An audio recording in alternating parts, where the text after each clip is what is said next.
Hey kids, what's happening? Just touching up the bike on this 4th of July weekend. No big plans to ride anywhere, but it's a beautiful day. A little warm, a little toasty, but it's a good day for just polishing up the bike a little bit. I don't know how many of you follow the news, the social media, but if you do, you would see that there is a lot of unrest in the United States these days. And I don't know, when I say a lot,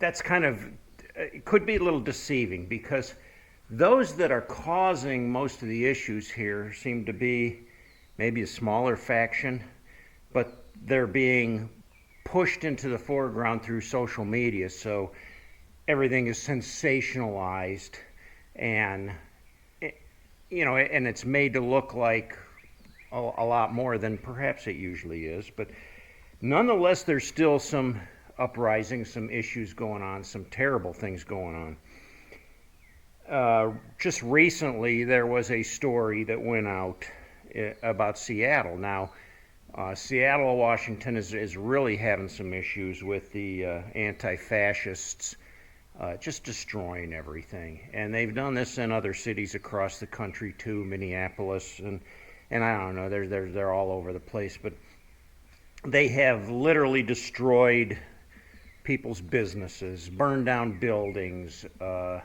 smashed police cars, and just total anarchy. And it's very destructive, very hurtful to our country, to the people that have worked so hard to build it to what it is. And I always have to ask myself, what is there to gain out of this? What do they want? I don't even know if half of them know what they want. They're just into it for the game, At any rate, there was a story that two 1% motorcycle clubs were joining together, the Hells Angels and the Mongols, and they were going to ride to Seattle, Washington, and bust some heads and straighten this stuff up. Well, as it went out across the internet, people were going, yeah, right on, biker power. These bikers are going to go in there and they're going to really change things, and they're really going to bust some heads and straighten those kids out. Just like a lot of social media, though, it was fake news. I mean, right away, you have to realize that the Angels and the Mongols have been longtime rivals, enemies, and there's not any evidence to show that they're about to shake hands, hug, and make up. In fact, there's no evidence to show that either one of them were even anywhere near Seattle or heading that way to bust heads with anybody. So it was pretty much fake news from everything that I understand. Now, Sonny Barger did put out a statement and said that there's no way that the Hells Angels would involve themselves with something of that nature. That organization, the 81, they're very successful, and they have probably billions of dollars in assets. So they're not hurting, and they don't want to ruin that for themselves. To go get involved in a scuffle like that that might end up with some real legal issues. Could really set back their club, and they're not interested in doing that in any way, shape, or form. So their part in defeating these anti-fascists, it isn't happening. It never was. It was fake news. Wishful thinking on somebody's part, I'll give you credit. Now, on the other hand, there are some biker clubs that have stood up to the plate. In Marion, Virginia, there was a demonstration that was going to take place there.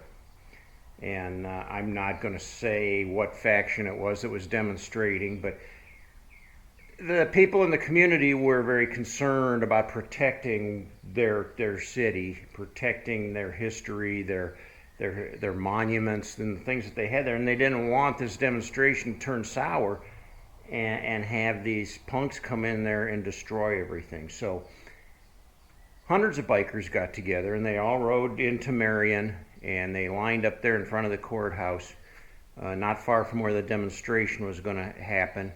And they parked all their bikes and they just started patrolling the streets there. And from what I understand, there wasn't any problems at all there in Marion. Everything went very smooth and quiet. Nobody wanted any trouble, especially from the bikers. So that being said, with the way that the world's going today, with all the unrest, with all the trouble, with all of the violence and the destruction, would you as a biker be willing to step up to the plate and join the cause, to be a patriot, to stand up for your country?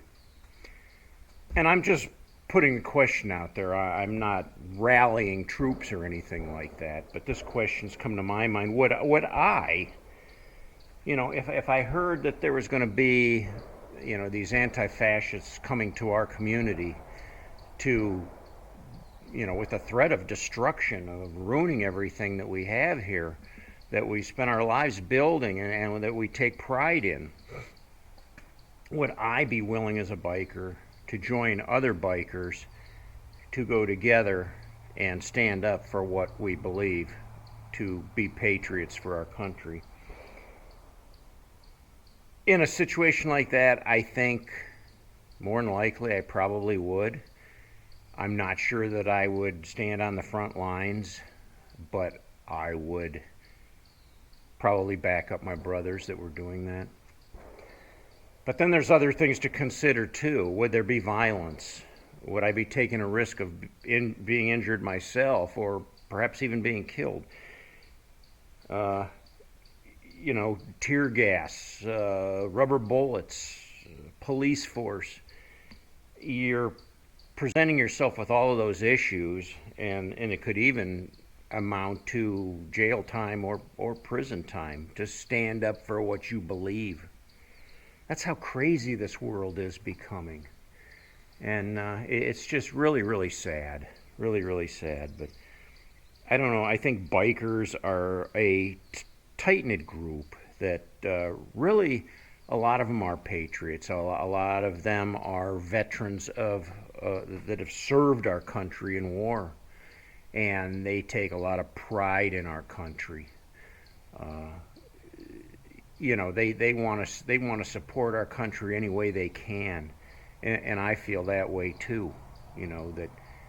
That I love this country. I always have, and I love what we have, what's been offered to us, what we have received, and for the freedom to be able to do the things we do. Now, granted, not everybody has what I have, and I'm not boasting or bragging. I have just worked very hard to get what I have.